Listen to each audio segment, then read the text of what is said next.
Olá, pessoal.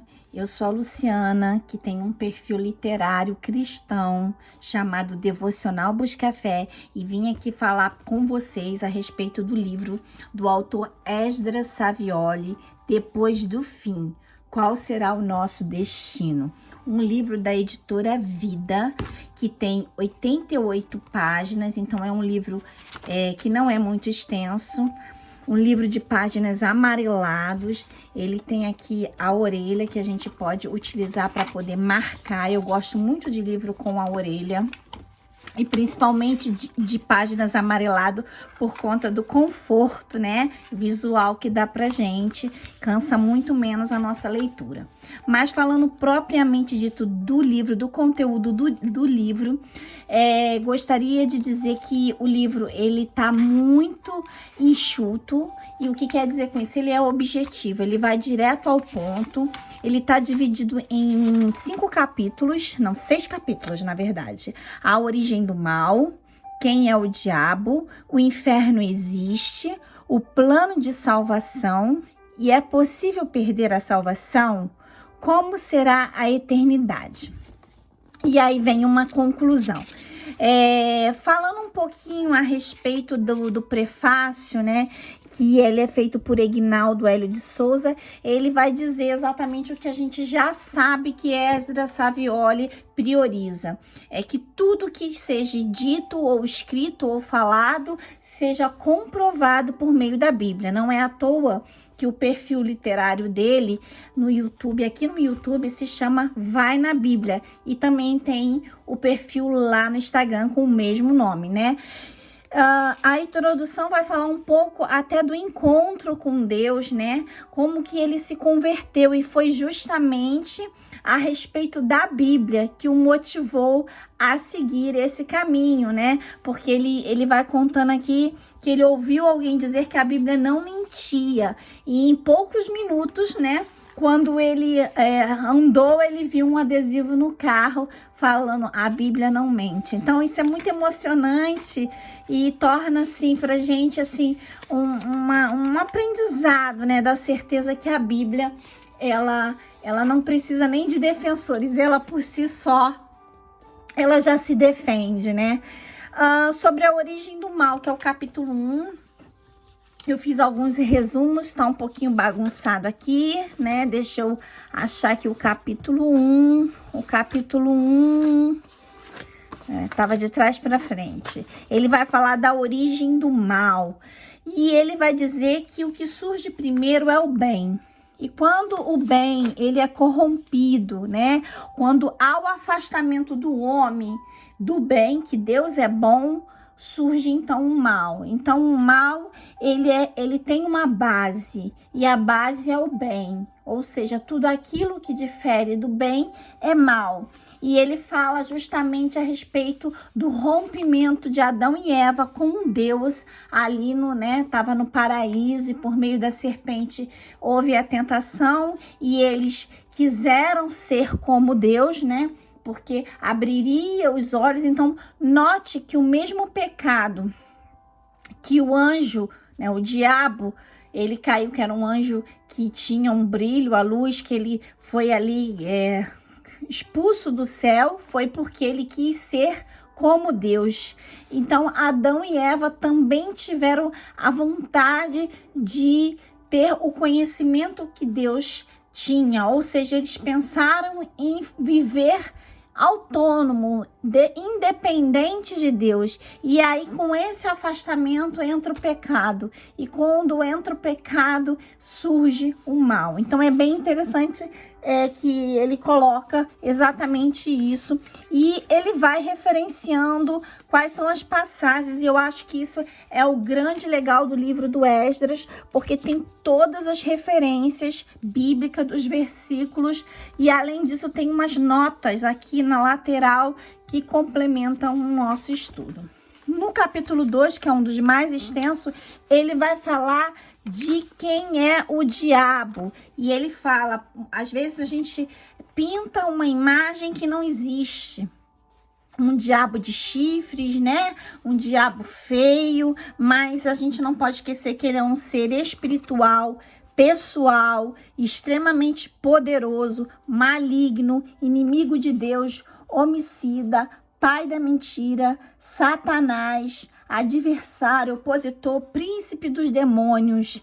E a palavra diabo significa caluniador, difamador e acusador, né?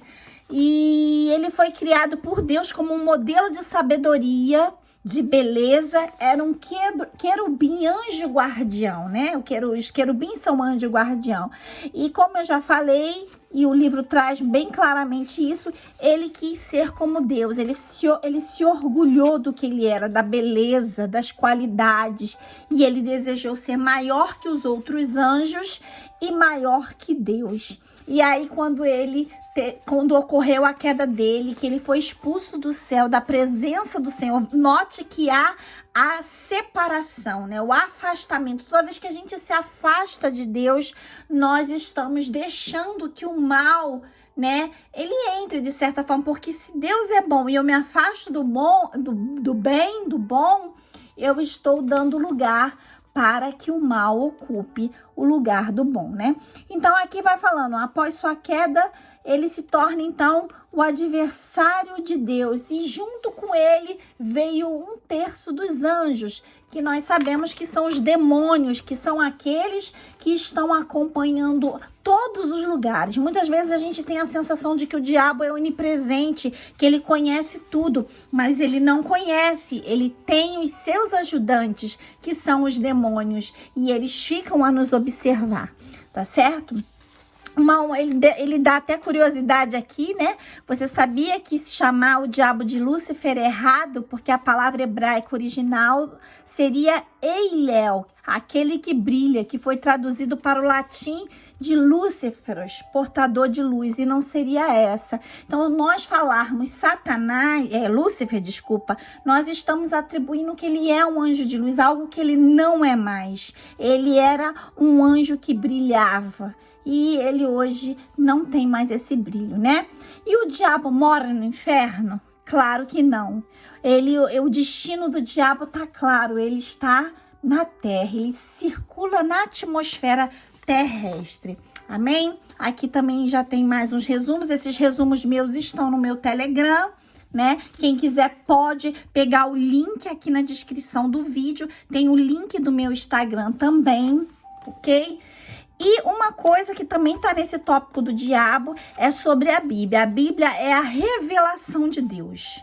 Então, a Bíblia é o instrumento que nós temos para conhecer a verdade e nos livrarmos, nos afastarmos do mal, porque a nossa natureza, ela é pecaminosa. Nós temos a essência de Adão e Eva, que pecaram lá no jardim, que deixaram a legalidade entrar. Então, a nossa natureza é mal. O bebê nasce mal, nós somos mal, mas nós temos que nos aproximar de Deus através das Escrituras, lemos a Escritura. Nós temos o Espírito Santo para nos iluminar e nos ensinar a fazer o quê? Se aproximar de Deus, amém? Mas o diabo, ele a todo momento vai lançar na mente do homem que não é para ler a Bíblia. É por isso que quando a gente vai ler a Bíblia, a gente sente sono, a gente sente dificuldade, a gente acha que não compreende, ou às vezes a gente não acredita no que está escrito lá. Eu vejo muitas pessoas entrarem no meu perfil do Instagram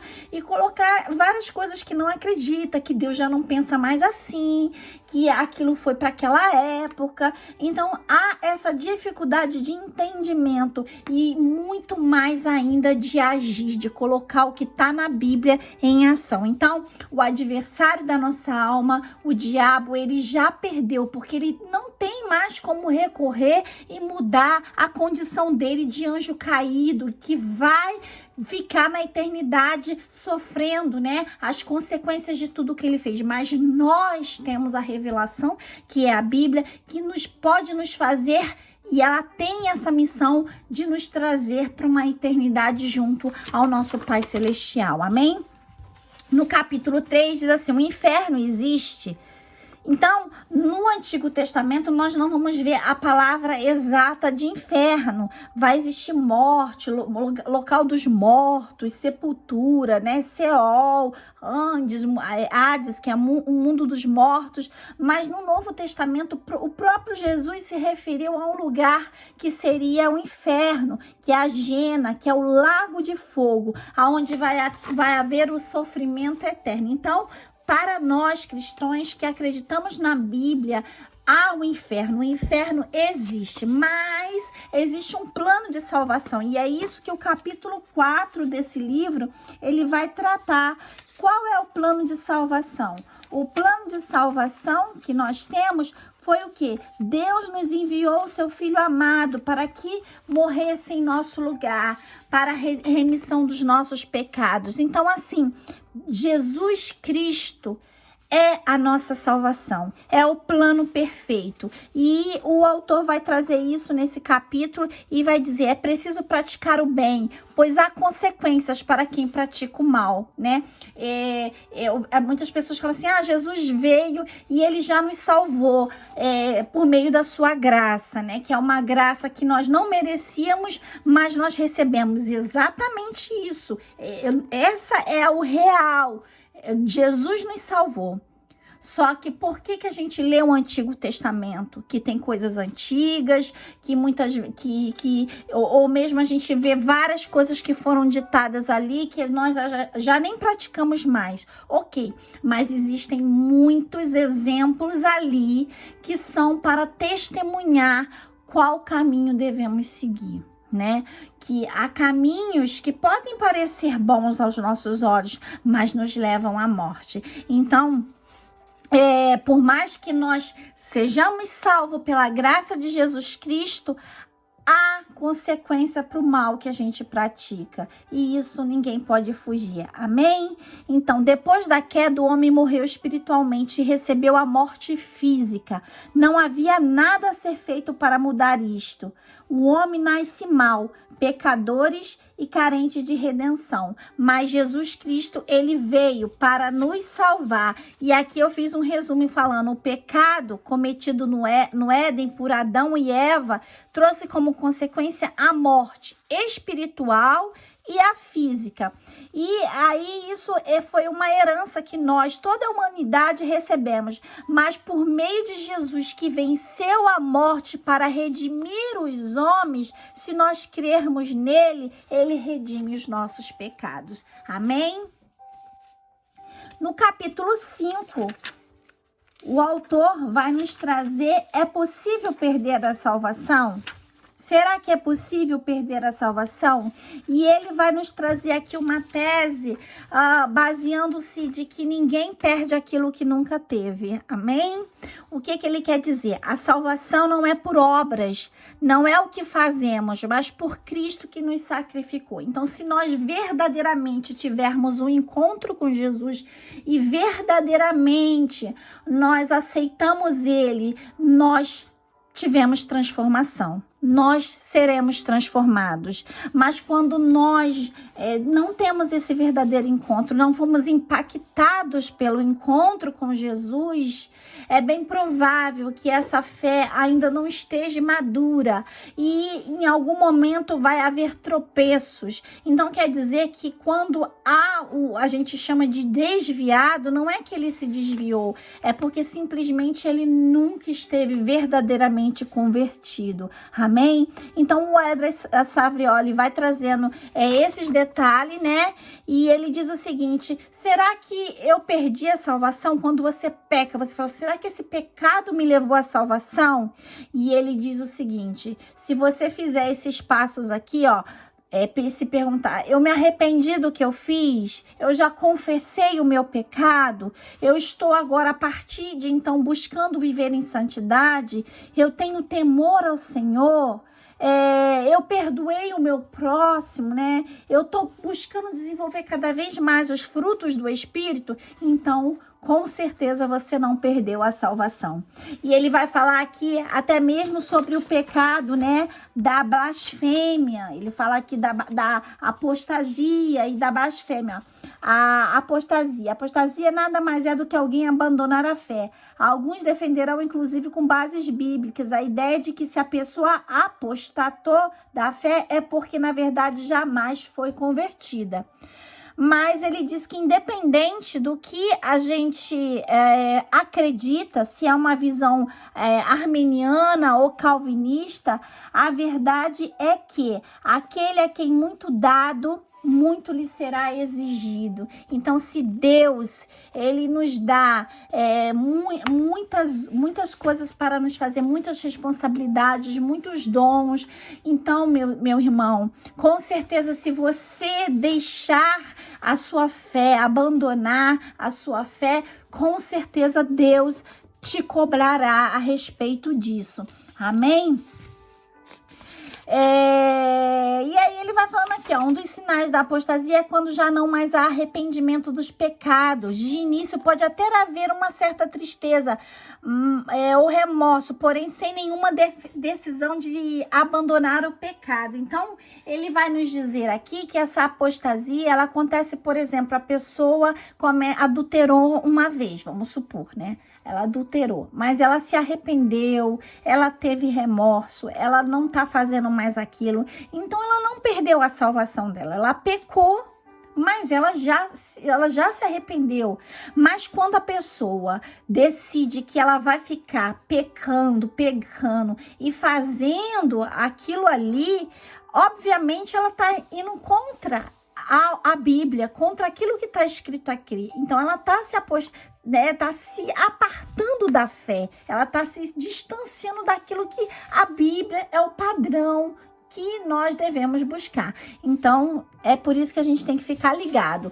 Eu, às vezes, tô irado, né, nervoso naquele momento, ou será que eu sempre tô nervoso? Eu sempre tô, né, pecando naquele sentido. Amém? E aí, da blasfêmia, ele vai falar assim: se você, até mesmo no caso daquilo que a Bíblia diz que considera que é um pecado imperdoável, que é a blasfêmia contra o Espírito Santo, entende-se que se estamos em dúvida quanto ao fato de termos blasfemado ou não, é porque não blasfemamos. Quer dizer, se você pecou e você tem dúvida, é porque aquilo não estava dentro do seu coração, amém? É porque se você já está duvidando, glória a Deus, é porque você não queria pecar, amém? Então, achei muito interessante a forma como ele colocou esse capítulo, também de muito fácil entendimento, com todos os versículos bíblicos aqui embaixo. E no capítulo 6, por fim, como será a eternidade, né? Nós sabemos que olhos não viram, né, nem ouvido ouviram, mas ninguém sabe como vai ser. Mas uma coisa a Bíblia nos revela. A Bíblia diz que o nosso corpo vai ser transformado, vai ser glorificado, né? O corpo glorificado é tão superior ao corpo que temos hoje que a Bíblia ilustra essa diferença dizendo que o nosso corpo terrestre seria como uma simples semente, enquanto o corpo celestial será como uma árvore. Aleluia! Que coisa linda, né? Que coisa maravilhosa. Aí vai falando, ele vai discorrendo sobre entendimento, sobre sentimentos, o que a gente vai fazer lá na eternidade e tudo. Veja que esses números que estão aqui são tudo as referências dos versículos que ele vai colocando para ele confirmar aquilo que ele está expondo aqui.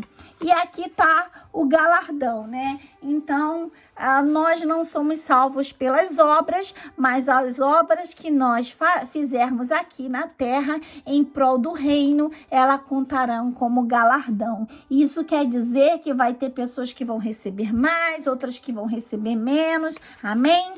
Enfim. E aí ele sempre vai fazendo um encadeamento de um capítulo para o outro, o que me chamou muita atenção, que deixa uma leitura muito, muito agradável e que você vai ficar preso e vai querer chegar até o final. Achei um livro muito bom, vai ficar na minha estante aqui para eu consultar sobre os assuntos. Recomendo para todos que têm interesse de estudar E é isso. Então, se você gostou dessa leitura aqui, você dá um like aqui nesse vídeo, compartilha, ativa já o nosso sininho para sempre que eu publicar aqui no canal, você receber a nossa mensagem de que a gente colocou vídeo novo no canal, tá certo? Um grande beijo, espero que tenham gostado.